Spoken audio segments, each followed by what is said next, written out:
Hello guys, I hope to be great. Today we are going to talk about the comma. So let me share the screen. Let's begin. Okay, so this is it. Let me erase my board. So this is it. This is the comma. Now I think we have to talk about the rules of using the comma. So let's talk about rule number one. Rule number one, guys, is saying I have to use the comma to separate items from a list. If you have items in a list and the items should be from three or more things, you have to use commas or maybe comma. Let's take a look at this example. Notice this example is saying I bought a cheese and bread. So notice that the cheese is one item and the bread is the second item. Because they are two items, I don't have to use any comma. Only I have to write the and just to join these two items, but I don't use any comma. Now the next example is saying I bought ham. This is the first item. A cheese. This is the second item. And a bread. This is the third item. So notice because this list is from three items or maybe more, absolutely I have to use commas or only one comma if you want. So notice this is the first comma just to separate between the first item from the second item, and this is the second comma just to separate the second item from the third item. Keep in mind that the last comma before the and is optional. You are free to use the comma or maybe no. But the first comma, just to separate the first item from the second item, is obligation. So we must use it. We cannot delete this comma. But keep in mind that the second comma, if there are three items before the and, you are free to use the comma, or maybe you don't want to use the comma. Keep in mind, if you want to mention or write the items, you have to write and before the last item only. So don't repeat and too much to separate items. You have to write and only in the last or in mentioning the last item only. So please, we don't have to repeat the and too much because this is repetition and we have to avoid repetition in speaking and in writing. So this is the second page and we have more examples. So notice that the third example is saying we went running. This is the first item or the first thing. Swimming, this is the second one, and biking on the weekend. So notice that I use this comma. I must use this comma, and this is the second comma before the and. And as I told you, I'm free to use this comma because if I want to delete it, I'm talking only about the comma before the last item before the and, it will be correct. The final example is saying she wore a red hat, comma, this is the first item or the first thing, a green scarf and a black pants to the party. So notice that this comma is obligatory, but this comma is optional. So you're free to use the second comma before mentioning the last item, but I have to use this comma to separate the first item from the second item if they are three. Absolutely, if they are more than three items, don't forget that only I'm free to use the comma or not before the last item. So let's practice. Now I'm going to give you a minute just to solve this practice.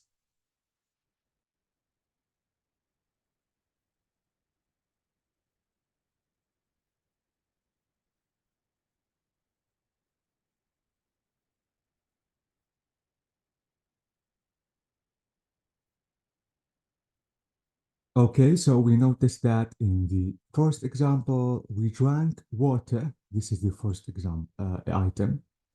Beer. This is the second one.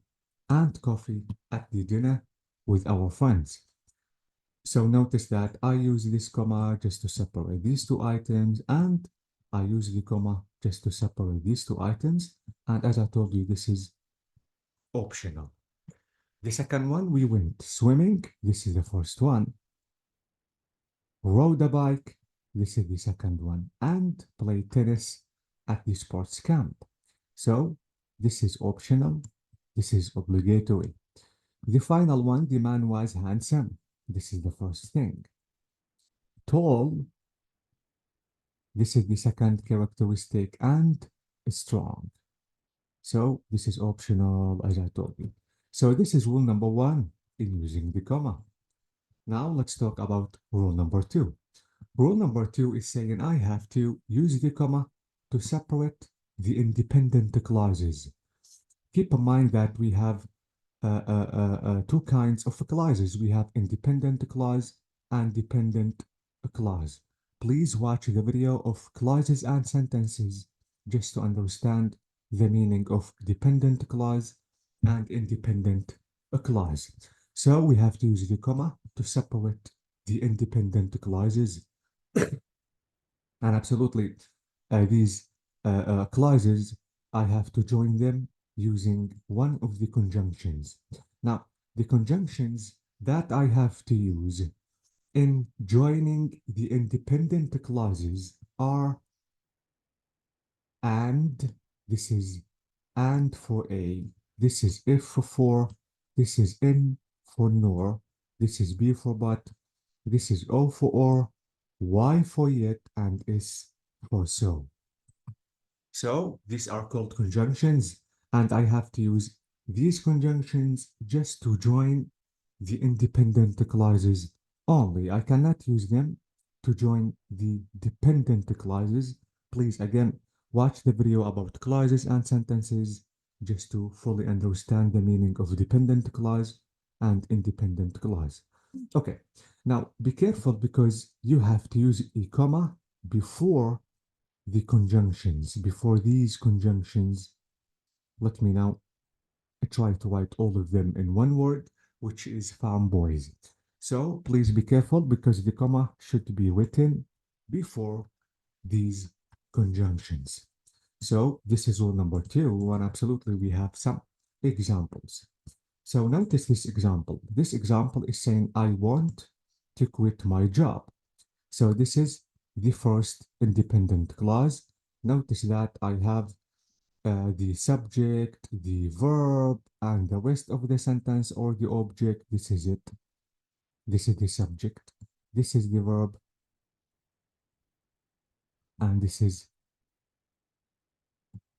the rest of the sentence or an object if we have an object. So, and the meaning is full. So this is why this clause is independent, and this is independent clause too. I need the money. The meaning is full. We have subject, verb, object, or maybe the rest of the sentence. And I joined these two independent clauses using a comma. And don't forget that the comma should be used before the conjunction, which is but. This is it. So please be careful because if I don't want to use the comma, this is wrong. So notice that the wrong example is saying I want to quit my job, but I need the money. So notice here that I didn't write the comma, and this is absolutely wrong. So as I told you that the independent clause, the meaning is complete. Please be careful. And as I told you, watch the video of clauses and sentences just to fully understand what I'm talking about. Now I think it's the time to practice. But before practicing, let's talk about more examples. So notice that this example is saying we can go to the basketball game on Saturday. This is the first independent clause. This is the comma because this is the conjunction. And I have to write the comma before the conjunction. And this is the second independent clause. We can see that new James Bond movie.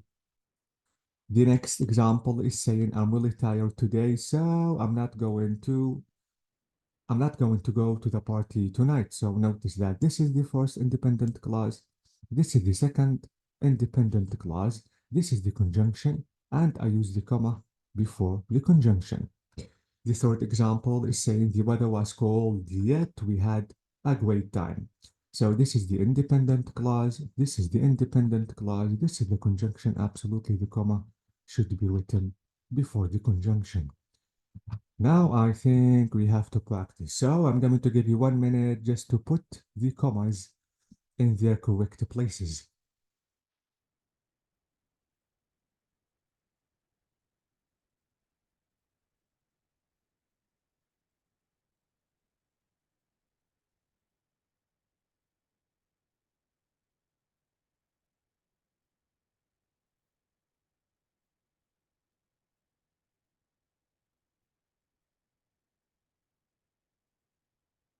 Okay, now let me tell you the comma that I have to use in the first example. The first example is saying Jack had an argument with Daniel and he got fired from his job. So this is the first independent clause and this is the second independent clause. So absolutely I have to use the comma here. The next example is saying I'm good at writing short stories, yet I prefer reading novels. So this is the first independent clause, and this is the second one. And absolutely, this is the conjunction, and I have to write the comma here. The third example is saying it was raining, so I took an umbrella. So notice that it was raining is the first independent clause. I took an umbrella is the second independent clause, and this is the conjunction. Absolutely, I have to use the comma here. So this is the second rule of using the comma. Now let's talk about rule 3. It is the same, guys, of using the comma to join two independent clauses. Now, if I want to talk about the complex sentence, you have to use the comma to separate the two clauses. Keep in mind that the complex sentence, I have at least, absolutely at least, I have to use one dependent clause and one independent clause. Now, if you want to write one dependent clause and one independent clause, and you want to join them together to be one sentence, this is called complex sentence. If the clauses are two independent clauses, this is compound sentence as in rule 2. Again, please watch the video of clauses and sentences just to fully understand what I'm saying. So guys, this is rule 3. I have to use a comma to separate the dependent clause from the independent clause. And absolutely, I have to use a conjunction. So this is the conjunction when, and this is the dependent clause. I move to Spain, and this is the independent clause. Now, keep in mind that I called the clause dependent because the meaning is not complete. Because if you want to say when I move to Spain and stop talking or stop writing, you notice that the meaning is missing, the meaning is not complete. So this is why this clause is called dependent clause. And when the meaning is complete, absolutely, the clause is called independent clause. So this is the comma that I have to use just to separate the dependent clause from the independent clause. And this is the conjunction that I have to use. So please be careful. And let me tell you something about these conjunctions. Keep in mind if you want to use these conjunctions like when, because, if, although, though, otherwise, never, nonetheless, or nevertheless. So these conjunctions, if you want to use them at the beginning of the sentence, you have to use the comma. But if you want to use them in the middle of the sentence, you don't have to use a comma at all. So if you want to understand what I'm talking about, let's say that when I move to Spain, you can come visit me. Now, if you want to say you can come visit me when I move to Spain, so we notice that the meaning is the same. So we have the same meaning, but I used the independent clause first, then the dependent clause. So if you want to use this conjunction in the middle of the sentence, please don't use a comma. This is extremely important because some students commit this mistake in writing or using the comma. So please be careful. Only I have to write the comma if I want to start my sentence with the conjunction. So this is it. When I move to Spain, you can come visit me. This is the comma. Or as I told you, if you want to say you can come visit me when I move to Spain, but in this way, I don't have to use any comma. This is so with the next example, if you finish your reports by Thursday, okay, I'll give you a Friday off. So this is the conjunction. And because I started my sentence with using this conjunction, absolutely I have to use the comma to separate the dependent clause from the independent clause. So please be careful because sometimes it is confusing. Now let's practice. I'm going to give you 1 minute just to put the commas in their correct places.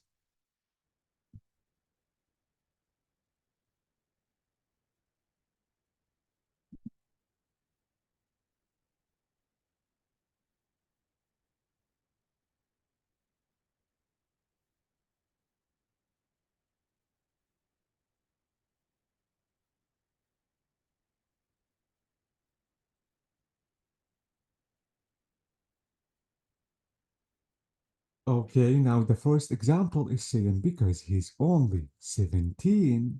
Okay, this is the dependent clause. And because I started my dependent clause with a certain conjunction, I have to use a comma here to separate the dependent clause from the independent clause. He can't buy beer at the store. The next example, if this is the conjunction, you keep procrastinating, you will never finish your work on time.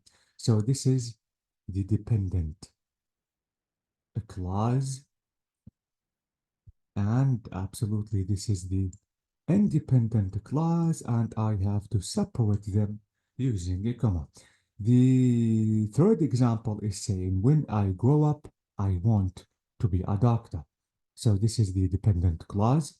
This is the conjunction because I started my sentence with a conjunction. Absolutely, I have to write the comma here just to separate the dependent clause from the independent clause. And please be careful if you want to write them in the middle of the sentence, you don't have to write a comma at all. Now, rule number 4 is saying I have to use a comma to separate any word or phrase from the rest of the sentence.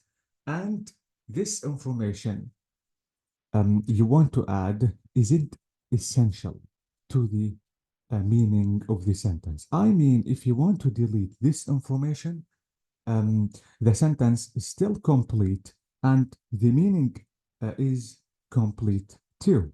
Let's talk about this example. If I want to say Jane, my girlfriend, is coming to the party tonight. So this is, let me call it an extra information because this is an extra information I want to add within a sentence. I have to separate the extra information with using two commas. Now, if you want to delete this information by only saying Jane is coming to the party tonight, so notice that the meaning is still complete, the the sentence is still correct. So this is why I have to call this information unessential or not that important. So if you want to make sure about using the two commas, try to delete the information if the sentence is okay, if the sentence is still okay. So this is extra information, and absolutely I have to separate the extra information with using two commas, not only one comma. So this is an example, and the example is saying my great aunt, okay, who is 80, okay, walks 3 miles every day. So notice that if I want to delete this information, the sentence is still okay. So my great aunt walks 3 miles every day. The next example, red wine, which is my favorite drink, is good for heart health. So notice this is the extra information, and I use two commas to separate this extra information from the sentence. And if I want to delete this information, the sentence is still complete or okay. Because if I want to say red wine is good for heart health, the sentence is still complete. And the meaning isn't changed or it is not missing. So this is rule number 4. Now let us practice.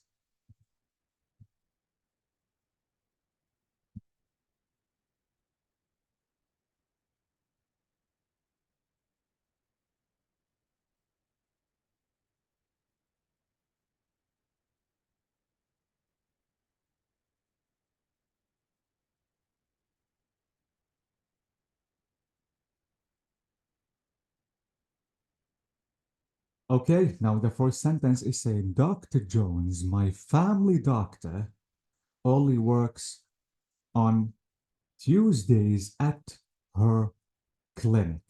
So this is the extra information, which is my family doctor.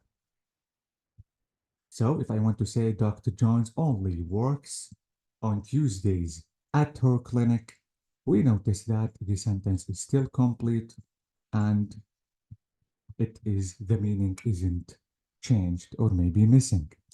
Absolutely, I have to write two commas.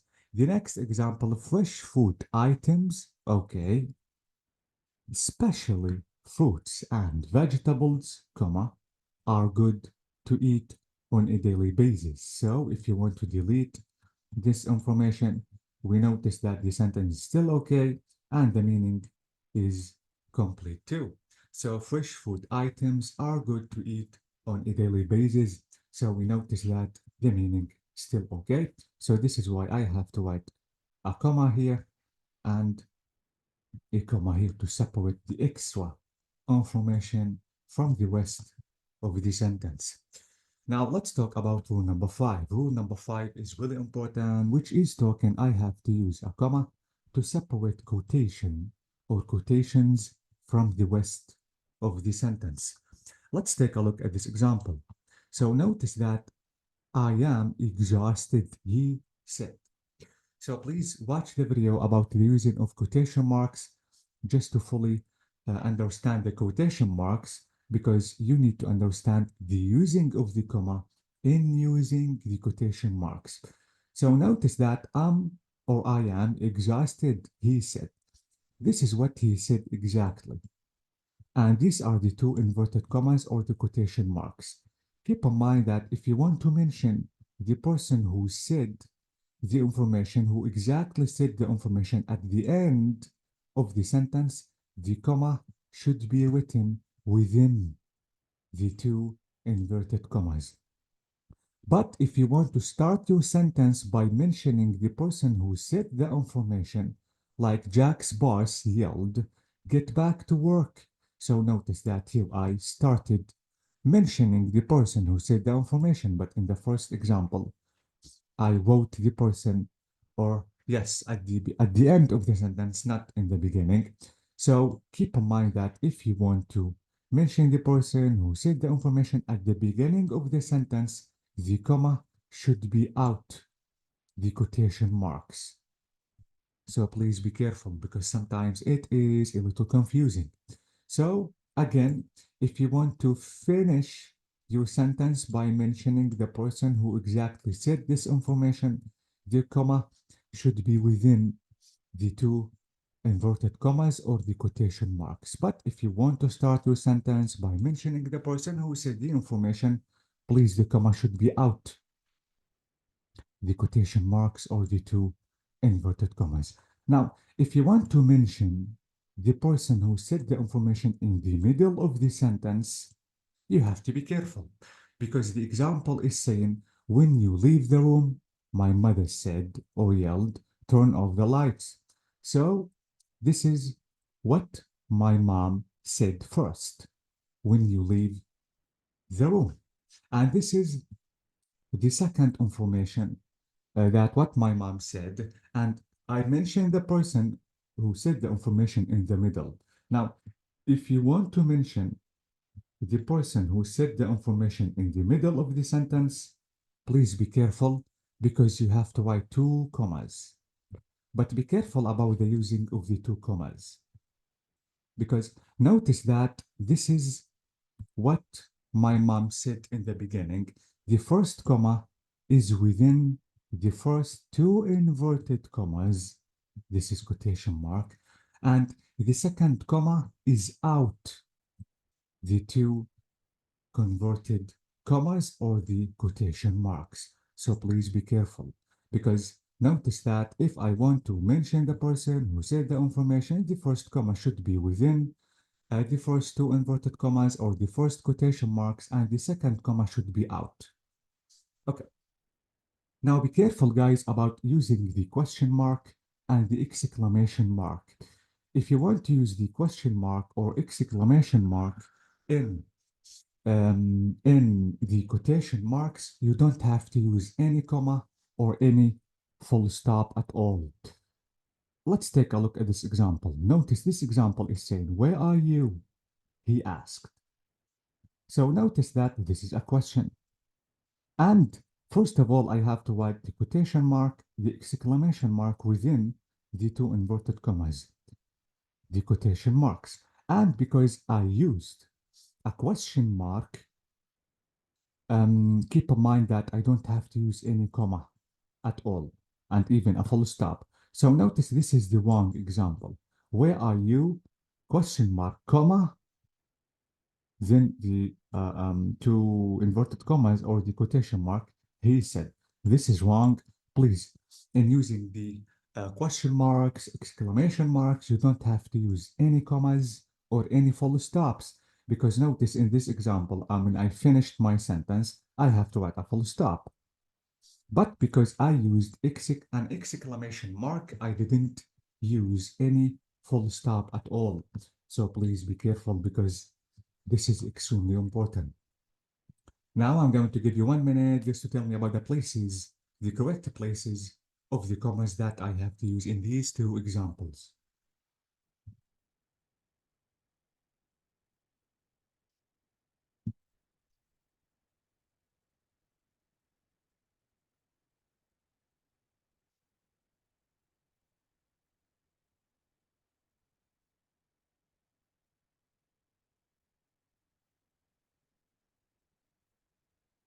Okay, so the first example is saying, if you don't go to sleep now, she whispered, you'll be very tired tomorrow. So if you want me just to go back to the picture, because I told you that if I want to mention the person who said the information in the middle, the first comma should be within, the second comma should be out. So this is it. The first comma should be within, and the second comma should be out. The quotation marks, please be careful. The next example is saying finish the report by tomorrow morning. This is what my manager ordered. So this is the person who said the information. And as I told you, if you want to mention the person who said the information at the end, you have to use a comma, which is within the two inverted commas or the quotation marks. So the comma should be within, not out, because I mentioned the person who said the information at the end of the sentence. Please be careful about this rule because, as I told you, sometimes it is a little confusing. Okay, now the rule number 6 is saying I have to use a comma to separate the introductory element from the rest of the sentence. There are, guys, we have words in English that are called interjections. For example, hey, or maybe sorry, wait. So these words are called interjections or introductory elements. Be careful because if you want to use introductory elements or interjections, you have to use a comma after them immediately. So notice, hey, comma, how are you today? Question mark. And because it is a question, as I told you, no full stop, no comma. Sorry, this is an interjection, comma. You were not invited to my party. So this is an interjection or an introductory element. So I have to use a comma after it. Wait, what time does the meeting start? So this is the interjection wait. And absolutely, I have to write a comma after interjection or an introductory element because you know what? I think I have to show you the picture of interjections because we have I have this page. This page is talking about some examples of interjections. I have to show this picture to you. So notice this. These are some examples about some interjections that we have in English. So please be careful because if you want to say oops, for example, and if you want to complete your sentence, absolutely, you have to use a comma. So this is it. So bravo, for example, is an interjection. And if you want to complete, you don't have to write an exclamation mark because maybe you want to add some information. You have to complete, you have to write a comma and complete the sentence. So wow, yeah, hi. So all these are called interjections. Be careful because if you want to use them, you have to uh, um, you have to use a comma after these interjections. Okay, now I think it's the time to practice. I'm going to give you 1 minute just to put the correct place of the commas.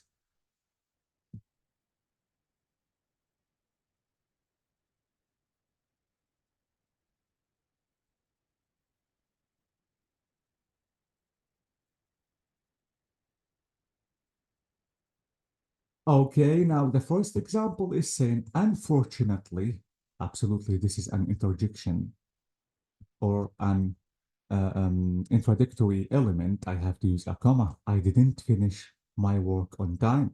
The second example, yes, I'm able to come to the meeting tomorrow. So notice that yes is an interjection. So I have to use a comma after interjection.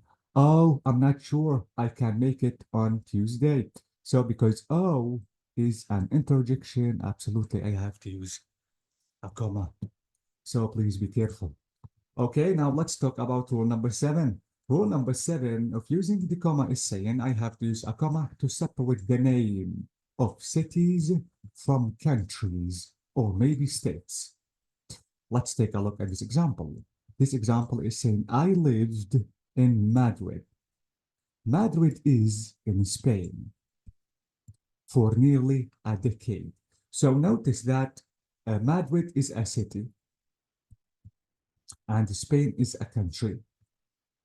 So I have to separate the city from the country by using a comma. The next example is saying the conference will be in Paris, and absolutely Paris is in France. So this is the city and this is the country. Absolutely, we are talking in the same category. We have to use a comma. Next spring. The third example is saying he is offering me a position on Toronto. And absolutely that Toronto is on Ontario. So this is the city and this is the country. Absolutely, I have to use a comma to separate cities from countries.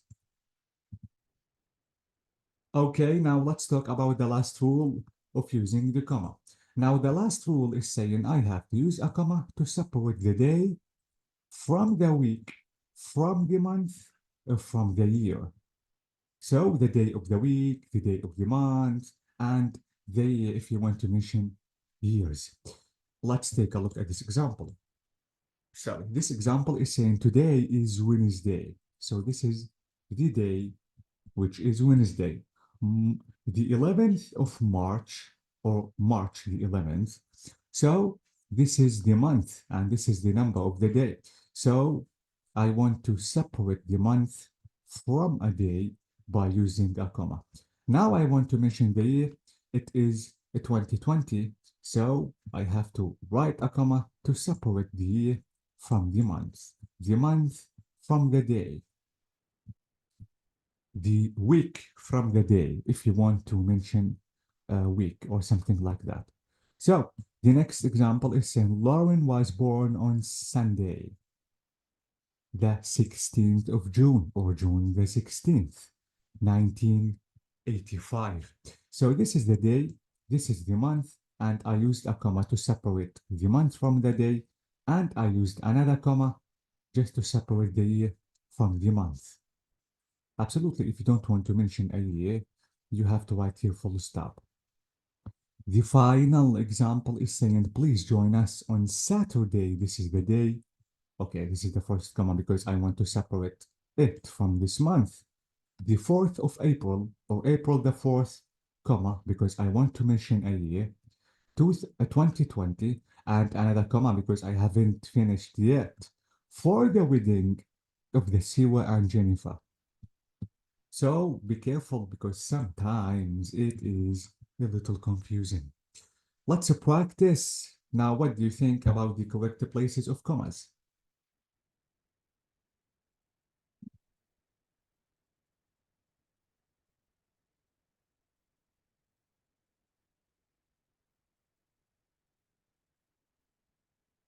Okay, so we notice that the first example is saying tomorrow will be March, or the 12th of March, or March the 12th, 2020. So absolutely, because this is the number of the day, the name of the month, I have to write a comma here to separate this month from this year. The next example is saying the annual awards ceremony will take place on a Tuesday, December. This is number 7. This is 2021. So the 7th of December, this is the month, and the Tuesday, this is the day. So I have to write a comma. So this is the day, this is the month, and this is the year. So I have to write 2 commas to separate days from months from years. Okay, so this is it. These are the 8 rules of using the comma. Please be careful. You have to practice as much as you can just to use the comma correctly. Please watch the rest of the videos just to be careful and to learn the using of the other punctuation marks, because absolutely all of them are important, especially in academic writing. Thank you so much.